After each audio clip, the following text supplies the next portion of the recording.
All right, welcome back. So now we're going to talk about social and cultural context and cognition, because most of what we've discussed so far has talked about cognitive changes as being guided entirely by development of the brain and suggesting that everything is universal. But there are cultural variations in how cognitive processes develop too. So how do social, cultural contexts play a role? And what limitations are there in Westernized research that might underestimate the cognitive abilities of people in non-Western cultures? So let's explore. So first of all, understanding conservation further. Is it universal? Conservation and just the concrete operational ideas. So Piaget believed that conservation is a universal achievement of all humans. So the only cultural variation that he expected was the timing of it. So he recognized that some kids might gain an understanding of conservation slightly earlier, and this would be based on more opportunities for experience in their cultural context. But some cross-cultural research suggests otherwise. So some studies looked at children in traditional, non-industrialized societies who have not attended school. And it was found that many of them displayed a delay of 1 year or more behind Piaget's norms for conservation. So we're seeing this pretty significant delay, and some of them didn't appear to acquire this form of reasoning at all, even as adults, even as they branched all the way into adulthood. So this evidence was very controversial because what it suggested is that traditional non-literate adults think in the same way as preschoolers of industrialized societies. You can see how this is a really problematic assertion. So some researchers decided to look at this further.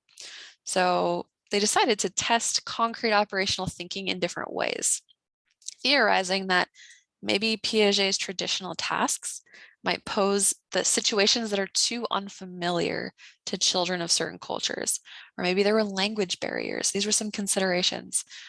So for example, one study compared children living in Los Angeles with children living in a rural community in Mexico, the Sinacantan Mayan children community. So in this community, children do not experience schooling, but one really big key cultural practice is backstrap loom weaving, like the images we see here. So it's a very complex technical skill.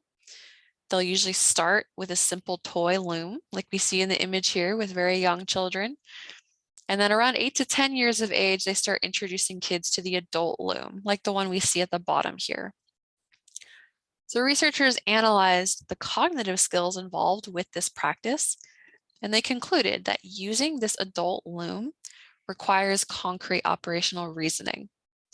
And as I said, the Mayan children begin using this adult loom around 8 to 10 years old, which actually aligns with Piaget's ideas of what age concrete operations emerge. So with that in mind, all these things setting the stage for the study, what they did was they tested both groups of children in Los Angeles and in the Sinacantan Mayan community. They tested them on traditional Piaget task and a traditional weaving task. The US children perform better on the Piagetian task, and the Mayan children perform better on the weaving task. And we've established that both of them are valid forms of, using concrete operations. So this shows that if we adjust things accordingly to be more culturally relevant, we actually see similar results of children from alternative cultures that are not included in Piaget's traditional tasks. There's also evidence that if kids are interviewed in their native language as opposed to English, there's no difference in their performance of other groups.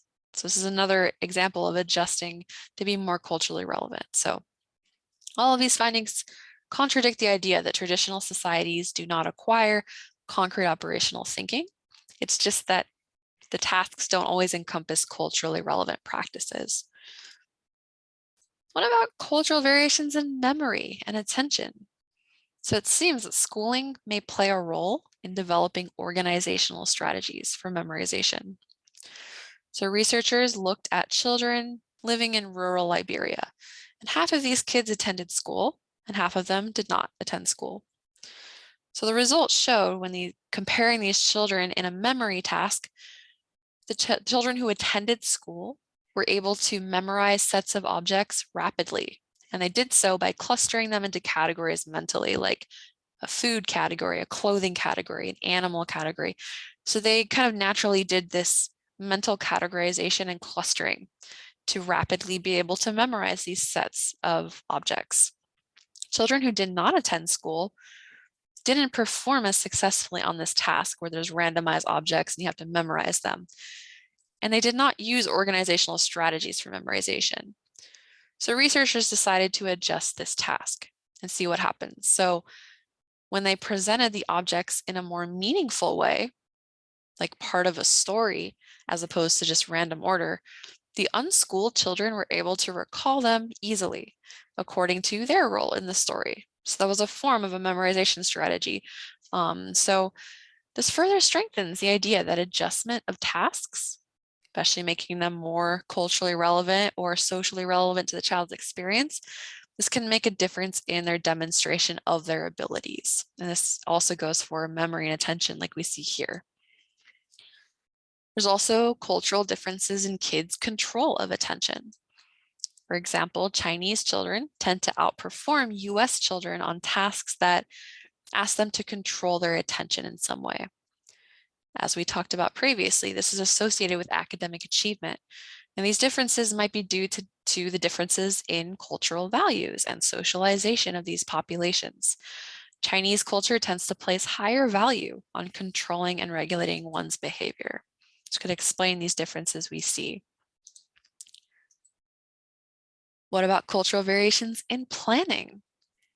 So cultural values might also shape the way children plan ahead. One study compared Navajo children and European American children. So they looked at how these children approach planning their routes to get through a maze. And it was a schematic drawing of a maze. So as a background, Navajo culture emphasizes doing things thoughtfully and mindfully rather than quickly.